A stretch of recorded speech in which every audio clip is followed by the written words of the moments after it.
Hello everyone, this is your 5 and welcome to Group Central Toy Review, and today's review we're looking at the 2009 release by Mattel of the DC Universe Classics action figure review. And today's action figure review we're looking at Wave 7, figure number 6, that comes along with the collect and connect pieces of Atom Smasher's head and crotch. We'll be reviewing on Captain Cold. Now, I got in this figure at a local Toys Toy department store near my workplace for 49 ringgit and 90 cents. Retail price is set for 79 ringgit and 90 cents. Now, you might be asking why are they setting it low? Because they're trying to clear off Captain Cold figures off their store for like months or maybe a year. So you notice previous price tag is still, they already removed it, and what's remaining of the pieces are still there. Now, at the front part of packaging, you will notice the figure Captain Cold is displayed that holding the cold gun. Now, most of the time for the figure itself, there's always a problem with the cold gun because the two end tips of the cold gun itself tend to warp inside the packaging. So I have to look around in the toy department store for a better figure with a better looking, well, at least not warped cold gun. Then there's the two pieces of Atom Smasher's head and the crotch itself. Now, at the back of the packaging, that's the rest of the lineup. You've got number 1, Aquaman, that comes with the upper and middle torso, Ocean Warrior Aquaman, and then there's Kid Flash that comes with the right arm, Blue Beetle that comes with the right leg, Captain Cold that comes with the head and lower torso, Big Bada that comes with the left arm, Booster Gold that comes with the left leg, and the Flash that comes with the figure stand. So all of them with all the pieces will build out the Atom Smasher figure. Very nicely done. And here we have a biography of Captain Cold.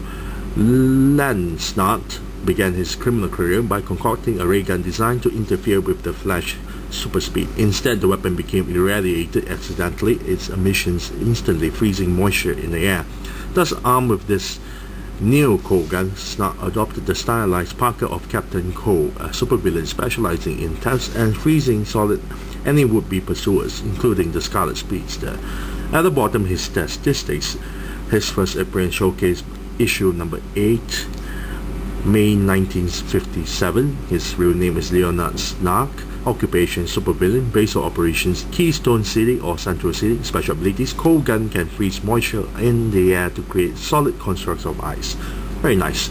So without further ado, already babbled long enough, let's open up this packaging so we can molest the toy. Be right back. And we're back of the original figure, and the rest of the stuff out from packaging. Now, inside the packaging comes with the collect and connect pieces of Atom Smasher, the crotch and the head. Now, the crotch part here, the entire crotch is actually pure red plastic, and the only thing that's painted is the middle section here, which is painted in dark blue, and that's about it. Nothing much to talk about the crotch. So we'll take a look at the head. You got the head here. The entire head is in dark blue. The eyes is painted in white. Now, you'll notice that the edges of the eyes itself is painted sort of like he's having he wore black mascara because it's painted in black, so it's kind of weird looking. But other than that, there's nothing much to talk about. Not a lot of details for the head.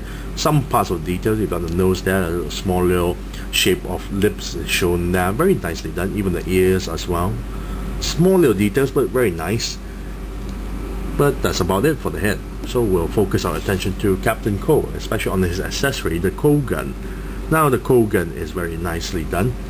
The entire thing is in silver and some parts are painted in blue.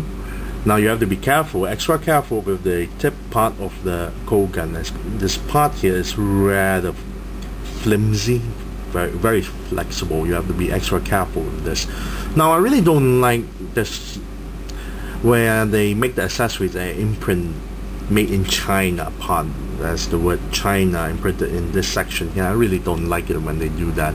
And the cold gun doesn't even have a trigger, so that's also a really disappointing part as well. Not really nicely detailed. It's detailed, but not too detailed. And the handle is rather thin. Too thin for Captain Cold's hand, because his hand there, the gripping hand here, the hole is way too big and the handle is way too thin. So basically it's rather loose when you put it on. But you can actually store the cold gun onto his holster there. You have to unbutton it and then well, slide it in and button it back. Let's take a look at Captain Cole's paint job. Now there are some parts are painted and some parts are not painted, especially on the flesh tone skin there, but I really like the details they put onto the row of teeth that they painted on Captain Cole's mouth. You'll notice that each of the individual tooth there is painted, and you can see the gaps. Even the gums are painted, very nicely done. The goggles are very nice too.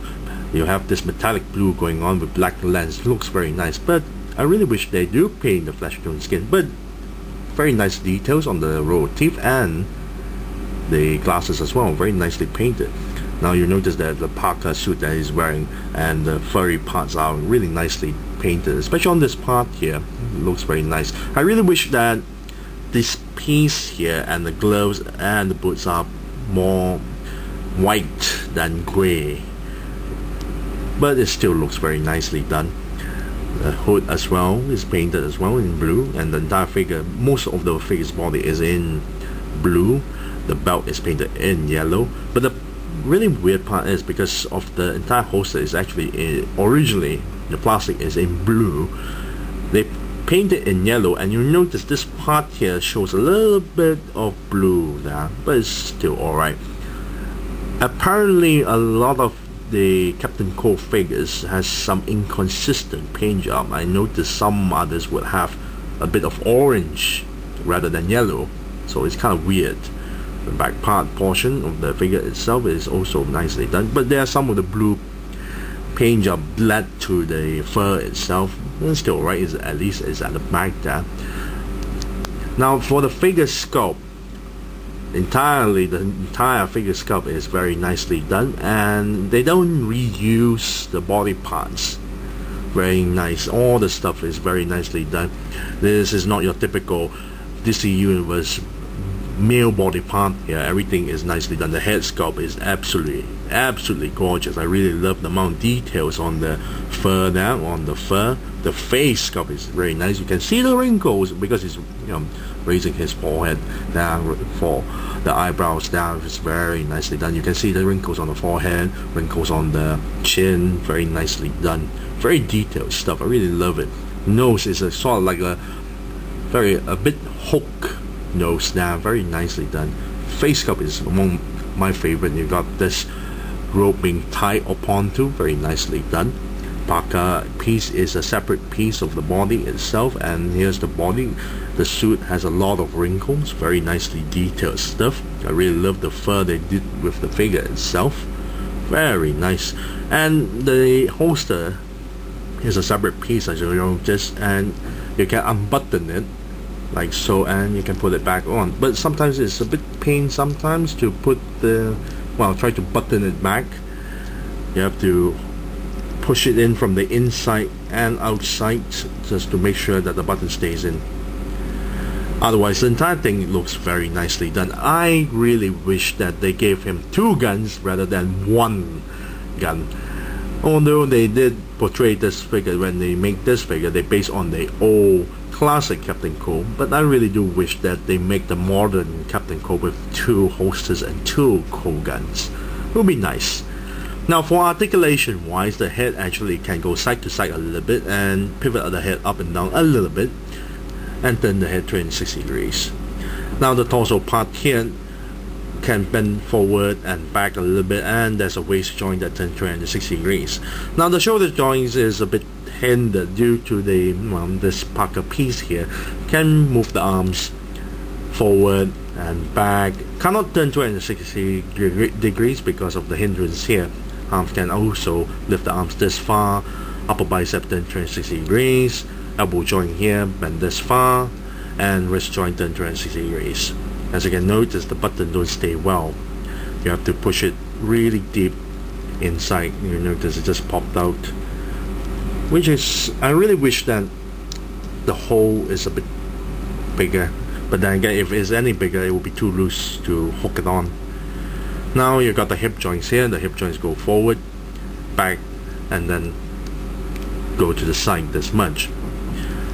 Lower thigh here got a swivel that goes 360 degrees, and then you have a knee joint that bends this far, and then you have an ankle joint that goes down and up like so.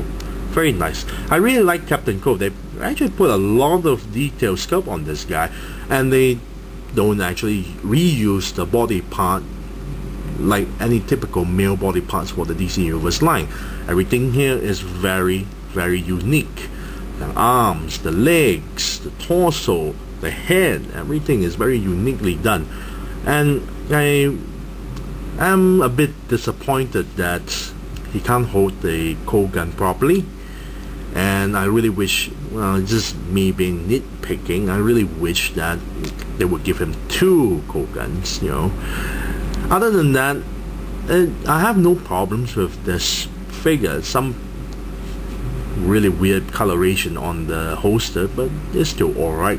So if I'm gonna give a rating of Captain Cold, I would say I'll give it a 9 out of 10. Basically, he's my favorite DC Universe supervillain character, and the figure is really awesome, despite that he has a very loose, well, handle here, but otherwise the entire figure is absolutely gorgeous. So 9 out of 10 for Captain Cold, and I thank you all for watching. This is Lucy05, and I'm signing off.